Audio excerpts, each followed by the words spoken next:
esta interpretación que nuestro Señor está proponiendo, alcanzamos a vislumbrarlo de manera muy especial en aquello que conocemos nosotros como las parábolas de la misericordia, y más si nos concentramos en el capítulo 15 de San Lucas, del versículo 11 hasta el versículo 32. ¿Se percatan ustedes que el hijo mayor se aferró a la Torá, se aferró a la ley? De acuerdo al versículo 28, él se irritó y no quería entrar. O sea, se quedó con la Torá, se quedó con los misbot y perdió de vista a su padre, que es la imagen de Dios. Dice, y no quería entrar. Salió su padre y le suplicaba, pero él replicó a su padre. Notemos que lo más importante es el padre, no la Torá. La Torá es un medio para llegar al Padre, para encontrarnos con el Dios vivo y verdadero. Pero este hijo mayor se aferró a la ley y peligrosamente se distanció de su padre, quedándose al margen. Ojo, dice el texto. Pero él replicó a su padre, hace tantos años que te sirvo, versículo 29, y jamás dejé de cumplir una orden tuya, la Torá. Pero nunca me has dado un cabrito para tener una fiesta con mis amigos, y ahora que ha venido ese hijo tuyo, que ha devorado tu hacienda con prostitutas y has matado para él el novillo cebado. Se quedó distante de su padre y peligrosamente se quedó fuera solo con la Torá. Y por la misma Torá terminó por despreciar a su hermano, a quien no le llamó más hermanos y dijo, hijo tuyo, y lo acusa de ser un libertino. Peligrosísimo espíritu de legalismo. Por eso aquí cuando nuestro Señor responde, no se trata de que lo más importante sea el Shabbat o cualquier otra ley. No, lo más grandioso finalmente de toda la ley, porque la ley es instrumento, por un lado, para servir y amar al Dios vivo y verdadero, y por otro lado también para amar con todo el corazón, como uno se ama a sí mismo, al ser humano. Esto se puede entender, por ejemplo, cuando Jesús discute con los fariseos porque los discípulos están cortando espigas en el Shabbat, en el capítulo 2, versículo 23. Y ellos acusan en el 24, los fariseos, ¿por qué hacen en sábado lo que no es lícito? Y en el versículo 27 el Señor respondió y les dijo, el Shabbat ha sido instituido para el hombre y no el hombre para el Shabbat. De suerte que el Hijo del Hombre también es Señor del sábado.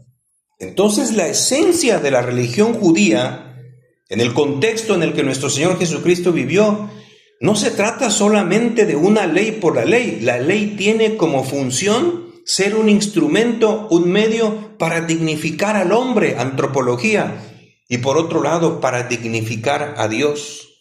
Y aquí estaría sintetizado las dos famosas tablas de piedra que Dios vivo había entregado a Moisés. En la primera tabla de piedra estarían 3 mandamientos que tienen que ver en justicia con los derechos de Dios, en tanto que los otros 7 mandamientos tienen que ver en justicia de los derechos entre los seres humanos, comenzando con el cuarto en orden jerárquico después de Dios, es el amor y el respeto y la obediencia y el honor y la honra que le debemos a nuestros padres. Honrarás a tu padre y a tu madre. Y en el punto número 1 está, amarás al Señor tu Dios con todo tu corazón, con toda tu alma, con toda tu mente y con todas tus fuerzas.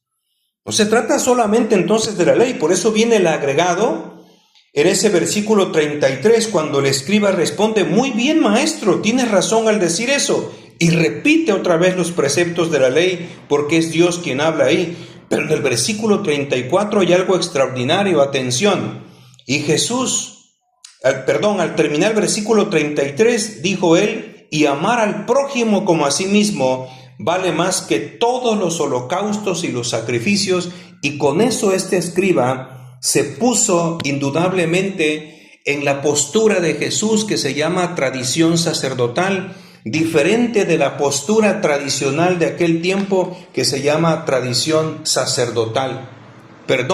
La postura de Jesús, tradición profética. Y la postura tradicional de los fariseos era la sacerdotal, que lo único que ellos querían resaltar era los actos litúrgicos, los ritos de pureza, la obediencia de la ley por la ley, y se olvidaron de aquel grito profético de Oseas capítulo 6, versículo 6. Porque yo quiero amor, no sacrificio, conocimiento de Dios más que holocaustos. Este grito profético es lo que está en esta frase con el que el escriba remata diciendo: amar a Dios y amar al prójimo como a uno mismo vale más que todos los holocaustos y sacrificios. Es decir, que la manera concretísima como finalmente se ama a Dios no es a través de los holocaustos, de los sacrificios que podríamos decir, del culto, de la liturgia, de todo lo que hacen un rito, porque eso podría ser un rito hipócrita, un rito completamente falso. Por eso dice el Señor: yo lo que quiero es amor, no sacrificio, conocimiento de Dios más que holocausto. Y es la misma cita que Jesús les hizo a los fariseos cuando lo criticaron porque estaba comiendo en casa de Mateo, cuando él lo llamó a ser parte de su equipo de apóstoles.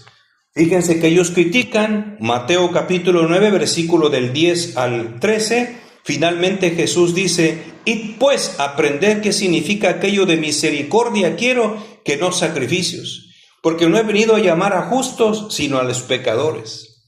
Finalmente, entonces, la ley, en síntesis, se reduce en el amor a Dios y en el amor al prójimo.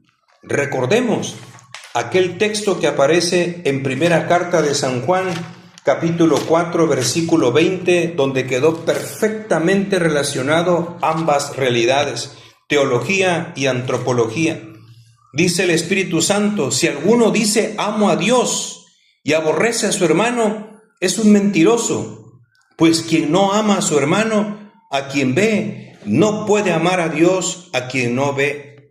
Todo el culto, toda la liturgia, todos los ritos que pudiéramos hacer, se derrumba si solamente se concentra en la expresión del amor de Dios, pero se pierde de vista el amor al prójimo. Recordemos que esto lo pueden meditar ustedes en su casa al leer aquel texto que aparece en San Lucas, en el capítulo 10, versículos del 29 al 33, conocido como parábola del buen samaritano. El levita y el sacerdote, esforzándose en llegar puros al templo, a los holocaustos, a los sacrificios, a la liturgia, no socorrieron a aquel hombre que estaba en una tremenda necesidad porque había sido golpeado. Ahí es donde se concreta el verdadero amor al prójimo, que finalmente también se vuelve un amor a Dios. Tampoco perdamos de vista que el texto de hoy afirmó la ley de manera radicalísima, que solamente existe un único Señor, un único Dios. Por lo tanto, no se puede tolerar desde la ley esta idea que circula ahora con tranquilidad en la iglesia de que es voluntad de Dios que todos crean en el Dios que ellos deseen. Es voluntad de Dios que existan todas las religiones, y eso es una afirmación tramposa contra la Torá, contra el mandamiento principal, porque solamente existe un único Dios y un único mediador entre Dios y los hombres. Porque la vida eterna consiste en esto, en que te conozcamos a ti, único Dios vivo y verdadero, y a tu enviado Jesucristo. Capítulo 17 de San Juan, versículo 3. Y en justicia, lo más importante de toda la ley sagrada, indiscutiblemente es amar, honrar, darle culto al único y verdadero Dios, nuestro Padre, que ha creado los cielos y la tierra. Y como expresión del amor a Dios, nosotros tenemos que amar al prójimo, porque es imagen y semejanza del Dios vivo. Nos preguntamos junto con San Agustín, ¿en dónde podríamos encontrar la expresión visible de Dios? Indiscutiblemente en el ser humano, porque ahí está, de acuerdo a lo que dice la ley en Génesis 1, 26 y 27, que todo ser humano, sea hombre o mujer, es imagen y semejanza de Dios. Queridos hermanos, Eso es lo que está ahora invitándonos el Señor, a expresar un amor profundo con todo el corazón, no por ley, como lo hizo el hijo mayor en la parábola del hijo pródigo, no por mero precepto, sino que realmente brote del corazón, lev, dicen los judíos, del alma, neshama, y desde ahí seamos capaces de darle gracias, de alabar, de bendecir, de honrar, de postrarnos, pero ante el único Dios vivo y verdadero por quien se vive. Bendiciones a todos.